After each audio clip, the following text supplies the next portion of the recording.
We're 1 week into a Labour government and suddenly things are happening. After a campaign fought on the basis of anything is better than this, let's find out what that anything is. I'm Nish Kumar. And I'm Coco Khan, and this is Pod Save the UK. There's no rest for the wicked here. There's been a frenzy of activity as Labour kicks into gear. To chat through the big moves, we're joined by the co-author of the UK's most popular Substack, Sam Freedman. And later, we're joined by special guests Kwajo Tweneboa and Toby Lloyd to discuss the biggest issue on the government's plate, housing. But first... Whatever our political differences, it's now time to turn the page, unite in a common endeavour of national renewal, and make this new Parliament a Parliament of service. Thank you. That's Keir Starmer in his opening addresses as the new Parliament began on Tuesday. So we thought we'd take a quick moment to have a look at the new cabinet. So that's the most senior of government officials and the government faces that we're going to be seeing a lot of over the coming years. Yeah, that's right. A lot of the appointments were as expected. Rachel Reeves becomes the first female Chancellor of the Exchequer. Angela Rayner's the Deputy Prime Minister and the Secretary of State for whatever the new Department for Levelling Up Housing and Communities is going to be, because Labour very quickly announced that they would drop the term levelling up. To be fair to them, it's completely meaningless. Yeah. It sort of, may as well have been the Ministry of Magic. Like, it really is. It was a completely meaningless term. Yvette Cooper's going to be the Home Secretary. Ed Miliband is going to be Secretary of State for Energy and Net Zero. David Lammy is the Foreign Secretary. It was pretty much as expected. We know most of these people from doing these jobs in the shadow cabinet. They've moved straight over to the actual government departments. The major exception was Lisa Nandy becoming the Culture Secretary after Thungam Debonair lost her seat to the Greens in Bristol, and Emily Thornberry being passed over for the more experienced Richard Hermer KC as Attorney General. Lisa Nandy very quickly announced an end to the culture war and tried to promote a more unified version of Britain, which I think the end of the culture war would be, along with the end of levelling up, a great boon to the people of this country. So let's talk a little bit about representation. I think any of our regular listeners will know that over the years, Nish and I have had some complicated feelings towards representation. We obviously had a period of a lot of people of colour in senior positions, but it didn't always work out the best in terms of policy. And also there was always an undercurrent of them being thrown to the wolves and given hospital passes. Yeah, we've come through a period where the cabinet was incredibly ethnically diverse, but at the same time enacted policies that were quite brutal to communities of colour.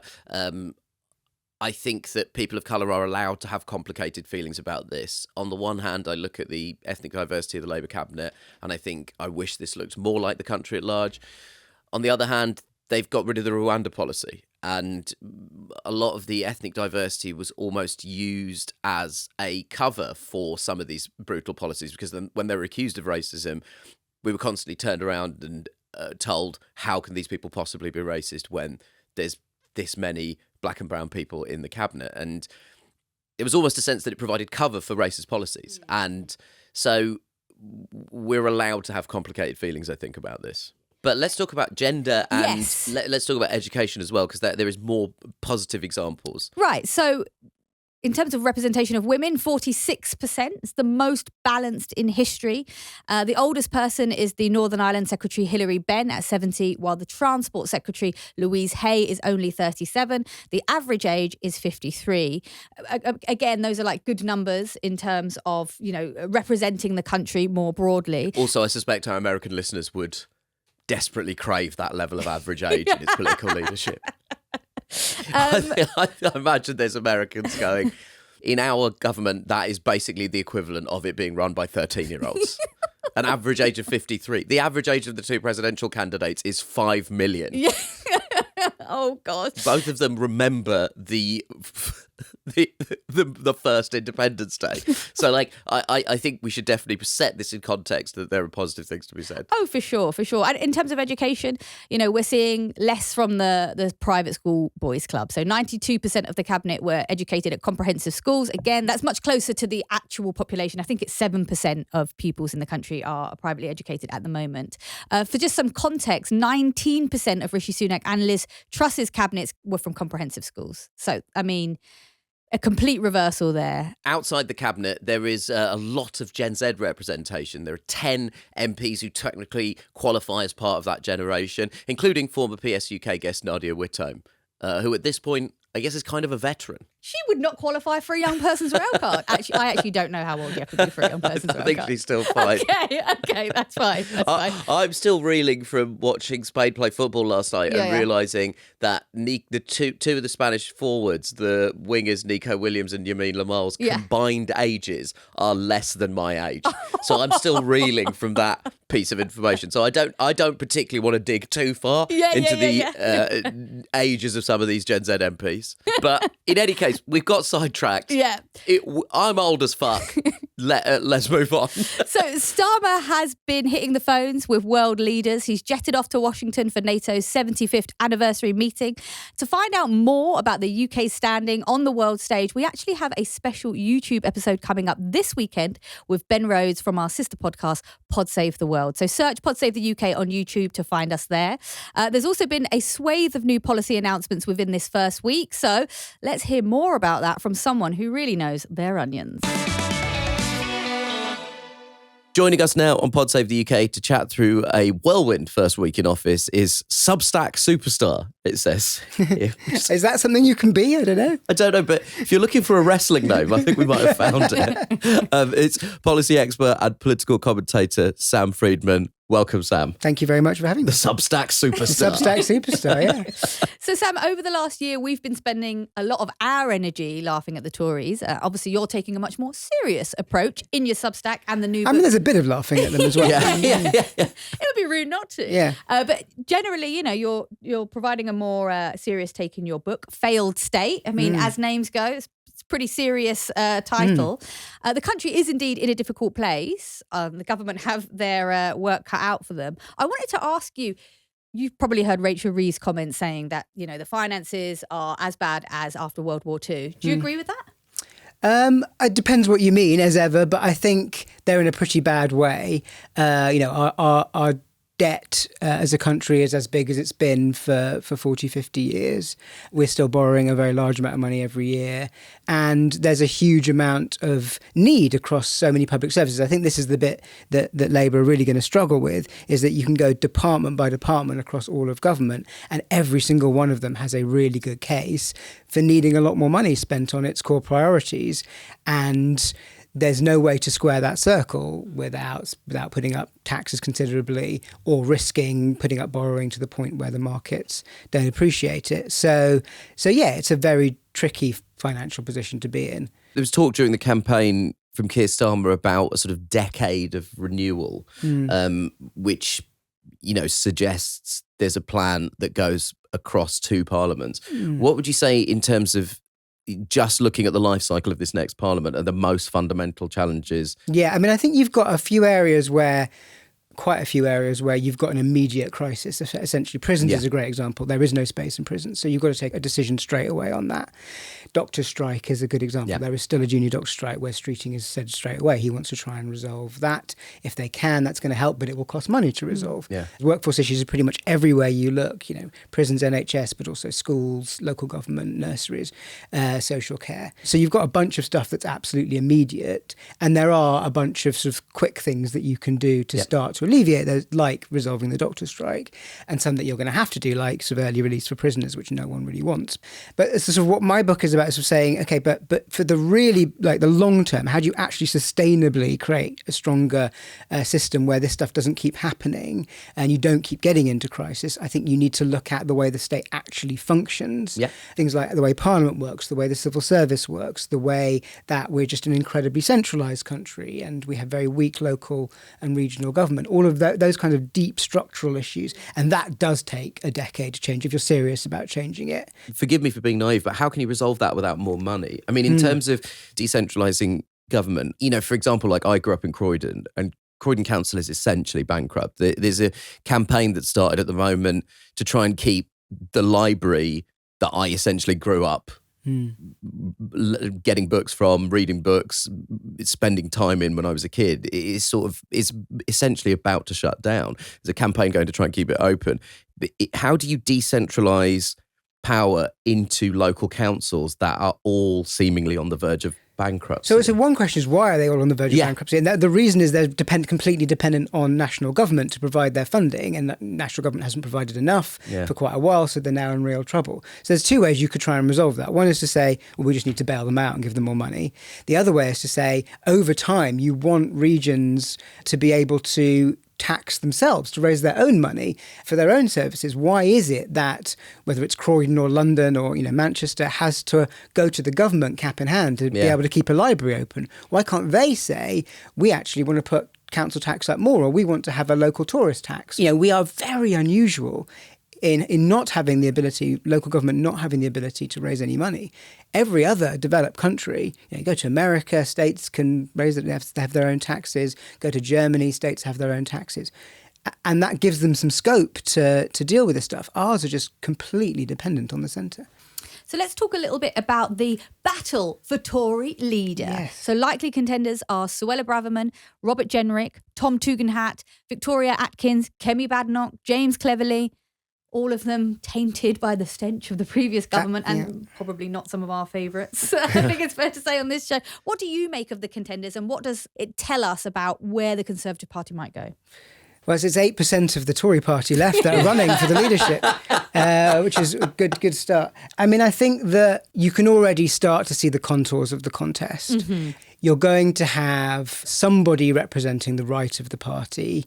I would say probably the favourite for that slot at the moment is Robert Jenrick, but that could change. And then you're going to have somebody else.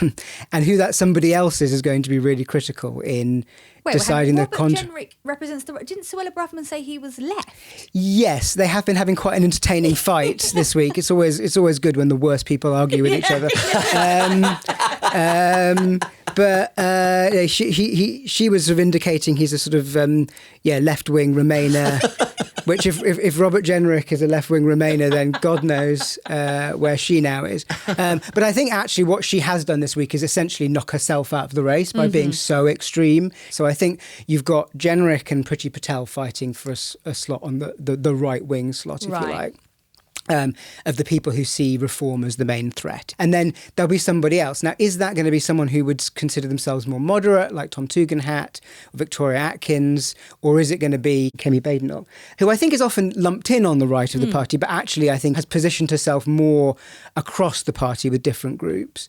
So I think probably that's going to be like, for the MPs, the thing they have to decide. Do you put Badenoch up against a Jenrick and Patel, in which case she might have a chance of winning and stopping the right, or do you put up someone like Tugendhat or Atkins and they probably won't win with the membership? Right.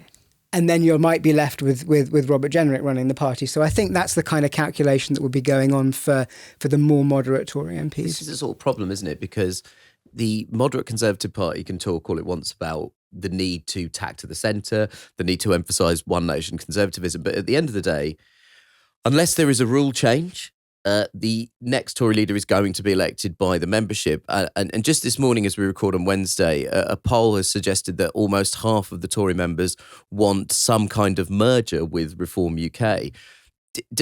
Doesn't that mean that someone like Tom Tugendhat or Victoria Atkins, their kind of race is run even before... So I mean, I think there is a real danger for MPs in putting someone like that through to the last two, that they just won't be able to win, however well they perform, etc. It's much riskier, let's put it that way. Whereas if they put someone like Badenoch through, who has very clearly said she doesn't want to bring Farage into the party, she doesn't want to merge with Reform, you get someone who does have appeal to the right, but isn't going to kind of go that far. So that's kind of why I think she might end up as almost being the unity candidate, if you like. Sorry, that was just Kemi Badenoch, the unity. I know. It's a strange way of thinking about the race, but it's the way that they will be thinking about it, I think. Just before we go, I have a question for you about Reform, because I can't understand the terms of this story. I read it, then I read people saying that it's not true. I don't quite know what's happened here. There are allegations that of Reform's 605 candidates, some of them may not have been real, like a sort of Deliveroo ghost kitchen, like a restaurant that only exists just in the app on real life. It's been alleged that Reform served up ghost candidates. in order to kind of show that they were competing in the maximum number of races. So they stood 605 candidates out of 650 constituencies. There are now allegations swirling that some of them don't exist. Now, I can't tell whether this is based on actual intelligence or information gathered, or whether one of the candidates just looks like an AI generated. So I think what happened, well, exactly, one of the candidates who is real, doctored his photo. Yes, that's right. And made his photo look like it was AI generated, which then set off this kind of conspiracy theory. As far as I can tell, there is no evidence that any of the Reform candidates were not real. Yeah.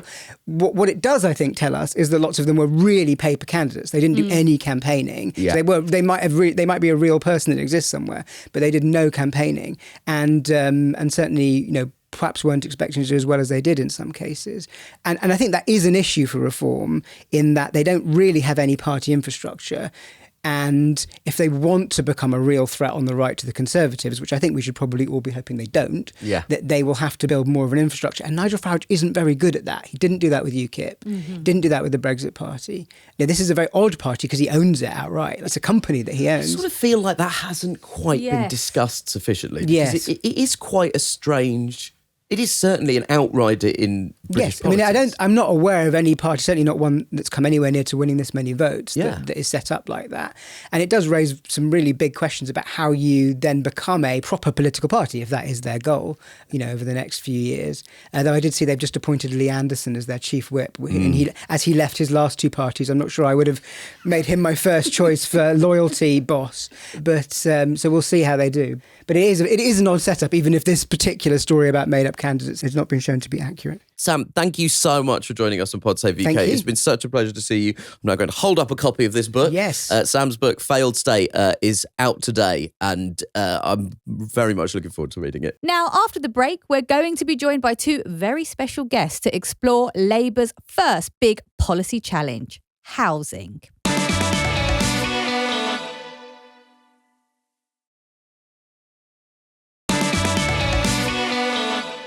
Housing is one of the biggest issues in our country today. House affordability is at record lows. The average age of home ownership is climbing. Finding a place to rent can be nearly impossible in some areas. And according to the OECD, the UK has the highest rate of homelessness in the developed world, with 112,000 people living in temporary accommodation in 2023. So joining us now on Pod Save the UK to chat through this massive issue is housing expert, former special advisor under Theresa May, and former guest on this show, Toby Lloyd, alongside the legendary housing campaigner and journalist Kwajo Tweneboa, who rose to prominence after naming and shaming his social housing landlord for the terrible conditions his family were living in. Now he's doing it for everyone else. Welcome to Pod Save the UK. So, it's been less than a week in power, but there's been a lot of noise from the government on housing already. Here's Chancellor Rachel Reeves speaking on Monday in this clip from The Telegraph. I am taking immediate action to deliver this Labour government's mission to kickstart economic growth and to take the urgent steps necessary to build the infrastructure that we need, including 1.5 million homes in the next 5 years. The system needs a new signal. This is that signal. Now, Reeves was mostly laying out the government's ideas for planning a reform with the aim of kickstarting private sector growth. She said that it aims to target brownfield and grey belt land, so that's sites which already have buildings on them or are part of the green belt, but are ultimately of lower quality. So she also talked about bringing back mandatory housing targets that had been ditched by the Conservatives in 2022 and setting up a task force to accelerate stalled development sites. Their overall housing target is 1.5 million new homes over the life of the Parliament. So, what are we thinking of the plan so far, guys? I mean, it's all fine as far as it goes, but none of it is really fleshed out in enough detail to really judge it yet. So they've done pretty well on just kind of general vibes. They've got a lot of good headlines, and the business lobby is really delighted with, oh yeah, tear up the planning system, all build on the green belt, great. It all sounds good, and it is quite good, but it's all to be fought over on the detail. So, I totally agree. We should be relaxing kind of greenbelt regulations and building on some more of the greenbelt, because actually people do misunderstand it. It's not all about beautiful countryside at all. It's if anything, it's a kind of branding failure or excess branding success. Yeah. If they'd called it urban containment zoning or something really boring, like most planning that's policies. all a bit Walking Dead, that, isn't it? Exactly. But that's that, most planning terms have really boring, dry kind of technical descriptions like that. Greenbelt's a really nice brand. It's not. It just means stopping cities from growing too fast. So yeah, they're quite right to kind of open that up and challenge that. But how you do it really matters. And if you just abolished the Greenbelt policy now, it wouldn't help very much. It might even make things worse. Kwajo, you've got a book coming out pretty soon, right? That's called Our Country in Crisis. Yeah. We just had Sam Freedman on to talk about his book, Failed State. Yeah. You look at the book, there's a trend here. Britain's not in a great condition. No. Far from it. No. But can you give us a sort of sense of the scale of the problem that's happening at the moment in this country on housing? We should just also make clear that housing is a devolved issue. So Welsh, Scottish and Northern Irish governments are responsible for housing in their respective nations. But in England alone, the Financial Times recently calculated that we need to build between 421 and 529,000 homes a year to meet population projections. So at the moment, even with the kind of vague policy announcements that are coming out of the Labour government, the only figures that are being thrown around are around roughly 300,000 a year. And we're actually building about half that. Yeah. So what? And it's going down, right? The market's entering a downturn. House building is going to fall over the next year, pretty much whatever the government does. And on top of that, we've been knocking down and selling off more social homes per year than we've actually been building. And look, I only got a C at GCSE maths, but even to me, the maths doesn't make any sense at all if we're to tackle the housing crisis. We can't be talking about tackling the housing crisis, then we're knocking down and selling off more homes per year. I mean, it is the biggest barrier to economic prosperity in this country. I mean, Rachel Reeves and Keir Starmer have been talking day in, day out in the run-up to the election about delivering economic prosperity for this country. You can't do that unless you address the housing crisis. And it stems from the social housing crisis. Can you just give us a brief just summary of what Right to Buy was and why it's been damaging for this country's housing problems? In the shortest way possible, it was basically a policy that was actually discussed by Labour first, if I'm correct, but it was introduced by Margaret Thatcher in the 1980s, which allowed people living in council properties to buy their council properties at quite a massive discount, a significant discount. And up until now, I think around 2 million, or maybe it's over 2 million of those homes have been sold off. There was a promise within that policy that those homes that were sold off would be replaced. But what we've seen over many years, decades, is actually that never happened. And now we're in the biggest housing crisis that we've seen since the Second World War. So we need more social housing. Yeah, or from a starting point, do we just need to stop knocking down and selling off the stuff that we've got already? That would make absolute sense, would be first and foremost, stop what we've been doing for generations and selling off council homes, and then add to the stock, add to the supply that we have, because demand continues to grow, yet supply continues to fall of our council homes and availability of our council homes. It's almost like trying to fill a bucket, right? Yet you've got holes in the bottom of it. You're selling off the homes whilst trying to build. You're never going to build at the rate that we are selling off. It's led to people having to live in slum conditions. It's led to 145,000 homeless kids in England. But it's not just the Conservative government under Margaret Thatcher who's at fault for this. It's consecutive governments since then. They have some of the best people that have gone to top universities that would have been able to see that this isn't going to work long term, yet enough wasn't done by consecutive governments to tackle this issue. I think it's also worth mentioning, because when you talk about buying a council house, like I grew up in a council house, my mum's always banging on about like, one day I'll buy this council house. And obviously, like, I get it, it's security, it's an asset, it's a pension in a time when there's no sort of welfare state, or certainly it's in decline. So I get it. But when you look at this policy, a lot of those homes didn't stay in those families. No. It's landlords now. So a number of those homes are essentially now being rented out. Actually, you could say that this policy has encouraged a vulnerability in this group. Yeah, but you're right. But you're also right that's why it's been so popular, because actually loads of council tenants do want to own their own home, and they love the opportunity. And that's why governments have been really nervous about scrapping it, even though you're right, they can see the problem. Yeah. But it's really popular. It's the most popular policy ever. Toby, I just want to sort of dig into this affordable housing versus social housing. All right, so the difference between council and social and affordable housing, because these terms get messed up really badly, and it's it's sort of accidental, but it's also been partly deliberate. Governments have deliberately kind of blurred it because it's easier, right? Originally, you just had social housing that was all owned by councils, basically. So council housing, social housing was the same thing. Then you started to get the growth of housing associations, which are also providing social housing, but they're not councils. Then you get, in the kind of 80s, 90s onwards, you get a growth of new types of non-market housing provided by mainly by housing associations, like shared ownership, stuff like that, which is kind of not quite social, but it's sub-market. It's cheaper than the open market. And so the new Labour government called all of that affordable housing. It was like an umbrella term for everything that was not a market home. The problem with that, and it kind of made sense, is like you needed a catch-all term. So when they said affordable housing, they meant social rented housing, shared ownership, council housing, the lot. The problem with that is that then the Conservative government came in and created a whole bunch of new tenures, which were almost as expensive as the market, which they called things like affordable rent. And at that point, everyone just kind of got totally confused. Everyone's heads kind of blew up, and you can't even use the word affordable anymore. It's why when I go down my local high street, there's a massive development and it's like affordable homes from £500,000. I'm like, what? I'm sorry. Exactly. So what we need most of is the most affordable type of affordable housing, which is social rented homes, right? Personally, I don't particularly care whether that's owned by councils or housing associations. It's providing the same very low cost, secure housing for people who need it. So when they say affordable homes, they haven't specified these social homes. Exactly. And so that is a concern, and this right? is the dangers, because now the definition of affordable housing includes anything that can be these really unaffordable things that are up to 80% of market, which means basically nothing. I mean, it's almost the same as a market home, or council housing at social rents, and everything in between. So we need to hold their feet to the fire when they say they want the biggest increase, and they have said this, right? The biggest increase in affordable and social housing in a generation.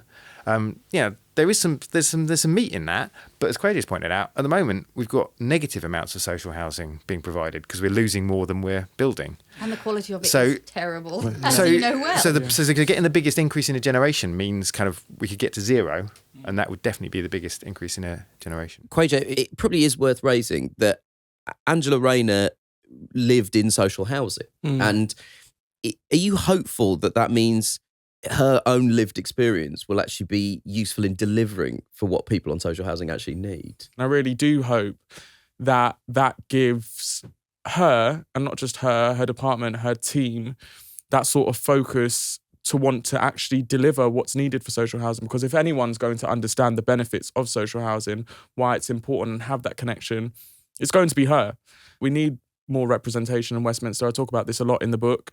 There needs to be more class diversity. I want to be able to look in at, if I'm watching Prime Minister's Questions, and see people that look like me, that sound like me, sound like my friends, look like my friends, the kids that go to school near me, state schools, so they can look at politics and think, actually, maybe one day I could end up there. Because your lived experience tells you the fact that we've established a huge number of problems here. We've almost got three different phases here. We've got a lack of supply, we've got a lack of the supply that we have actually being truly affordable.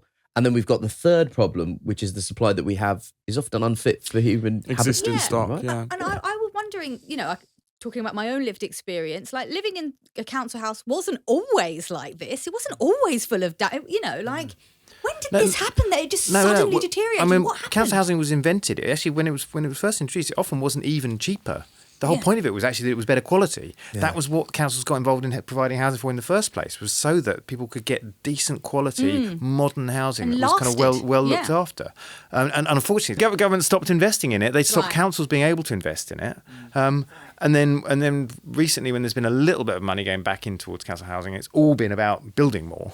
And so there hasn't been enough investment in the existing stock, which is just getting older. And at the same time, we've then gone and done kind of perfectly sensible things, partly because Kwajo's hassled them, to raise the standards. And that's all good. So right now you have to meet higher standards, but there's no money for them to do that. And still, there's loads of problems. I get emails all the time. Things, even with the regulation coming out, I still have people that have been complaining for years, living in absolute slum conditions. And I have to say, in regards to damp and mould, this is an issue that's been going on for longer than I've been alive, longer than my mum's been alive. I've watched archive footage of people complaining, journalists visiting people, where these individuals and families have been complaining about damp and mould issues in their homes from like the 60s and being blamed for their lifestyle, their living conditions. Well, well, actually, they need to open too much breathing, open the windows. And that's still happening now. But I want to make it clear, in terms of poor conditions, it's not just damp and mold. It's got a lot of high profile over the last couple of years. But when we talk about disrepair, it's a lot wider than just damp and mold. People are living with cockroaches, mice,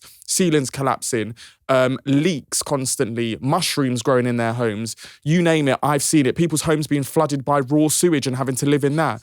It's more than just damp and mold. So when we talk about the decent home standard, which isn't decent at all, and actually should have been revised a very long time ago, because half the stuff that I see isn't even on that list, but would not, under no circumstances, be considered a decent home to be living in.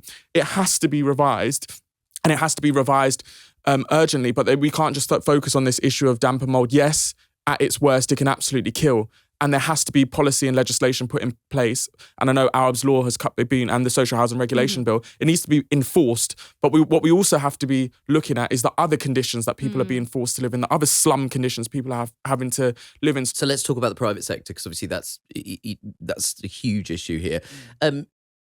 Toby, when you were last on the show last year, we actually talked about a piece of legislation that you, as an expert on housing policy, seemed enthused by elements of. And there was a lot of support for this. And one of the big things is that there was a housing bill that promised to end Section 21, no-fault evictions. Well, I was the one who got Theresa May to announce it, so I've got a personal interest in this one. Yeah, and they never managed to get it through. It was, this was an actual good piece of legislation that we all agreed, and it sort of somehow got kicked into the long grass for long enough that then the election was called and it didn't make it. It didn't make it. Surely a top priority for housing policy has got to be ending those Section 21 no-fault evictions. Absolutely, and Labour have committed to that. It's in their manifesto, so I think that will be an early win for them to at least finally finish that one, because it was announced 5 years ago, right? And it's been through 4 prime ministers or whatever. So it's about time it actually happened. One of the things that I also want to talk about is just in terms of home ownership. Politics has been dominated by the homeowners, right? No one wants to be the government that saw house prices go down or didn't inflate. And so they pander to home owners. The fact, or as I understand it, actually, correct me, it may not be a fact, but if we build more homes, won't homes be cheaper? Won't homeowners hate that? Won't that make it unlikely that these things will What you're doing here is revealing the terrible secret and contradiction at the heart of all housing policy, right? That no one likes to ever say out loud. Okay. So everyone is obsessed with building more homes. Why? Because we're worried that no one can afford a home. Yes. What the kind of unspoken bit there is so therefore we want them to get cheaper. But no one ever says that loud, because for all the reasons you've said. And it's worse than that. The only way we have at the moment of getting more homes built is by encouraging the private sector to build them. How do we encourage the private sector to build more homes? By making the price rise. So, and what we're seeing right now is house prices have softened a bit, so therefore all the developers are stopping building. So we've painted ourselves into a corner where we want to build more homes because they're too expensive. The only way we can get more homes built is to keep making them more expensive. I feel like I'm about to get a nosebleed. How do you... And you wonder why I'm unemployed. How do you resolve that contradiction? Well, I think it's two things. Firstly, if you really want to build more homes, you need to. I think everyone here is agreeing with you. need to build more non-market homes. You can't just rely on the private sector to build it. It's not fair on them. They're private businesses. They're out to make a profit. They're not going to meet all of our social needs out of the goodness of their heart. It's not their job. Yeah. We need government to be stepping up and organising the building of more social and affordable housing. Right. I mean, in terms of this home ownership, conversation, I'm so sick and tired of it. I've been hearing it. We hear it every single election by every single government wanting to win and put forward something for housing. It's always home ownership. And this is part of the problem. This is what I write about in this book. For generations, especially since Margaret Thatcher, we've had this idea of you have to own your home if you're going to be successful. You need a home. And it's rammed down our throats constantly. You're not going to function. You won't be successful without owning your own home. Housing has been looked at for a very long time as an asset, an accumulation of wealth, a representation of someone's success, rather than being a necessity, a fundamental to the lives of every single one of us, a need, just like food and water and fresh air. We all need shelter in order to function. Look at Maslow's hierarchy of needs. It's an absolute basic that we all need to. And what's happened is housing's gone from being a need for all to a luxury. when we talk about young people, I mean, we're a completely different generation. Young people coming out of university in tens of thousands of pounds worth of debt. And if they do get a job, which is difficult at the moment, they're more likely going to go out there and privately rent. And we know we're seeing some of the highest private rental costs that we've seen on record. They're struggling to pay their rent at the end of each month, clothe themselves, pay their bills, and still try and live their lives. How are they possibly going to think about saving up for deposit, even if government promises giving them a 90% discount? If they cannot physically save up, it doesn't matter how much of a discount they're going to give them, they're not going to be able to save up for it. So what they need to be focusing on is actually how housing policy is going to help the majority of people. Ramming this idea of home ownership down our throats right now is completely out of touch with people's reality. And all you have to do is look at places like Vienna, look at Singapore, look at Germany, where renting is more successful than it is here. All people want is security, affordability, and stability when it comes to housing. Kwajo's entirely right that we need more focus on making the rented options better. One of the weird consequences of that is it actually makes home ownership more kind of easigoing too, because one of the things that drives up house prices is that everyone's so desperate to become a homeowner because like the rental options are so crap. If you had other options, if it's just a choice, shouldn't really matter that much, then guess what? People wouldn't be desperately bidding up the price of homes. It make home ownership more affordable, and frankly it should just be less of a big deal whether you happen to be a renter or an owner. They should both be perfectly decent options that are available to most people. Just finally, before we let you guys go, are we feeling hopeful currently? Yes, because there's enough good stuff in what Labour have already said. I think they do get the size of the problem.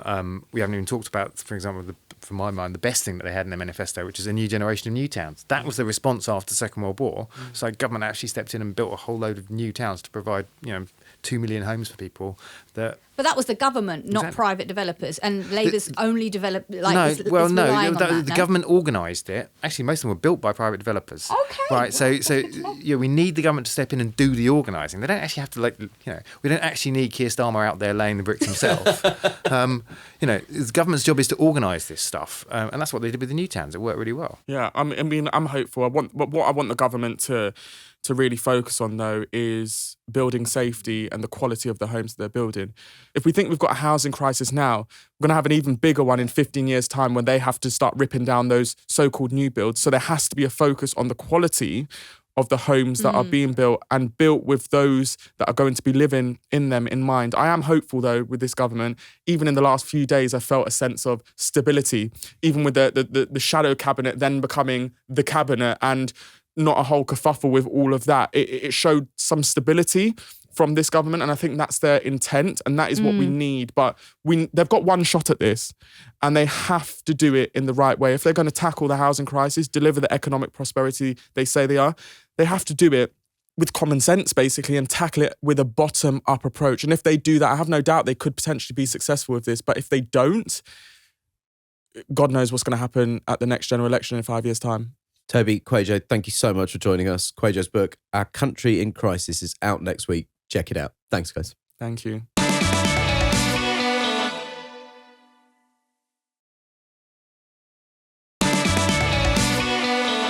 So, this has been Keir Starmer's first week in office, and there seems to be a flurry of excitement and activity.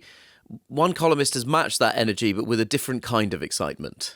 Yes, there was an article this week in The Times from Caitlin Moran saying our Prime Minister has, and I quote, turbocharged her arousal levels. She says she feels fruity. I'm strongly against articles about politics that involve people's arousal levels in any way.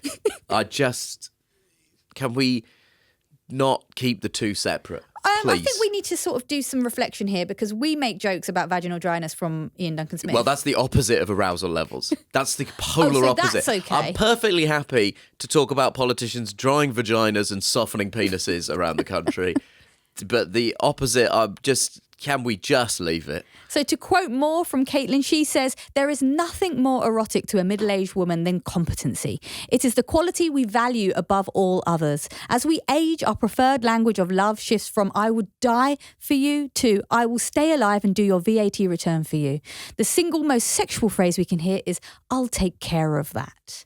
I can see your body tensing up, Nish. Just let's introduce a bit more shame to our discussion about Keeping politics. it South Asian today, aren't Let's we? just introduce a bit more shame in general to our discussions about politics. Let's not sexualise politicians. Let's just have they're public servants. Let's just have them do policy stuff. This is all dishy-rishy all over again. True, it's just... These are not sexually attractive people. That's why they're in politics. If they were sexually attractive, they would be models or film actors. Well, we do need to stick to the sexualised content just for a little bit longer, Nish. So, alongside the housing moves we spoke about earlier, we've also had some new moves from Labour on the energy front. Chancellor Rachel Reeves has announced that the de facto ban on new onshore wind farms is out and hinted that they may designate new onshore wind farms as a nationally significant infrastructure project, meaning that local councils can't vet them. It's all down to the Energy Secretary, Ed Miliband. So Ed Miliband might be able to sign off on new developments. And, that's essentially will see projects being held up in the past being free to happen. Yes, so apparently, and these are all words I think we can agree I understand, TikTok has gone wild with memes for Ed Miliband. Yes. So here's a clip from TikTok echoing the Charlie XCX Brat Girl Summer memes, all of which I think we can all agree are words I absolutely understand and I'm not reading from the script here. So we don't get sued by her label, Coco Khan will be providing the backing track. This is Von Dutch in the style of Charlie XCX as filtered through the medium of Coco Khan. I'm your number one. I'm your number one. I'm your number one. Yeah. I'm just living that life. Von Dutch. Cold classic, but I still pop. I get money, you get mad because the bank shuts. Yeah, I know you're that's it, it's done. So for the podcast listeners who have experienced, I would say, one of the strangest minutes of audio in the history of the medium, what was playing there was a clip from @electoral.dysfunction on TikTok where we witnessed a barrage of Ed Miliband cut perfectly to Charlie XCX's Von Dutch, which I've been told is very brat. Yeah, I mean, I'm a big fan of Charlie XCX. Yeah. I sing boom clap to my cat. I'm Right. sorry, Nish, I'm going to do it now, but I always sing to my cat. Boom, pat, the sound of my cat. The cat goes meow, meow, meow, meow, meow, meow, meow. So that's the song I sing to. So I'm a big, I would consider myself a Charlie fan. I enjoyed the brat moment, but I'm finding this sort of almost revival of the 2015 Miliband moment where everyone was sort of thirsting over Ed Miliband, who at the time was Labour leader. Yeah. And the kind of the coalescence of brat and that sound. I'm finding it really, really challenging, basically. Just if you haven't been following this trend, the Brat Girl Summer, it's the meme trend of the season. It's named after Charlie XCX's latest album, Brat.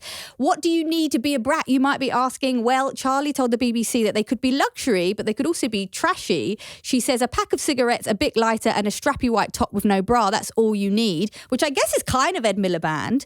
But obviously, being the geriatric millennial that I am, I can't help but be like, oh, I get it, guys. I get it, Gen Z. Y2K's back. Strappy Top's back. Baby G's back. Thirsting over Ed Miliband back. Get your own ideas, yeah? We've already done it one time.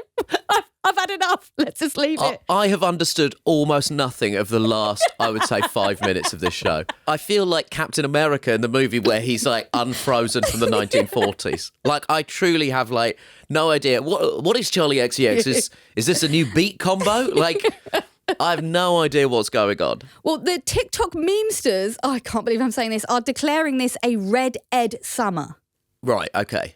So, what does that mean? So it's the summer of Red Ed, which Ed Miliband. Ed Miliband, which complements nicely the summer of the Charlie XCX green, the Brat green that you've probably seen around. I've seen the Brat green, yes. Yeah. And together they're creating some sort of super summer meme of sexualising Ed Miliband. I don't get it. Okay, I don't agree with sexualisation of politicians. I think I've made that sufficiently clear. Mm-hmm. My homework this week is I'm going to listen to the Charlie XCX Brat album. It's very good. You'll like it. Which I haven't heard. Yeah. I don't understand a lot of what's happened. I feel like a lot of stuff has sort of happened near me. Yeah. I'm going to go and do some real hardcore Googling. I'm genuinely concerned that this is going to take off and there is going to be a moment where Ed Miliband sings Charlie XCX. And it's going to happen. And at that moment, you'll be like, oh, God. Listen, if I've understood what's going on, and I clearly fucking haven't, but from what I could tell, Ed Miliband is not to blame for any of this directly. No. It's not his fault. Yeah, fine. In fact, if you're listening to this, Ed, do you want to come on the show, talk about energy policy? We won't at all mention the TikToks. Yeah, as you can tell, Ed, I definitely won't mention them, given that I don't have a fucking clue what's going on. People keep saying Brat Summer and TikTok memes, and I feel about 200. That's it, guys. That's the show. Thanks for listening to Pod Save the UK.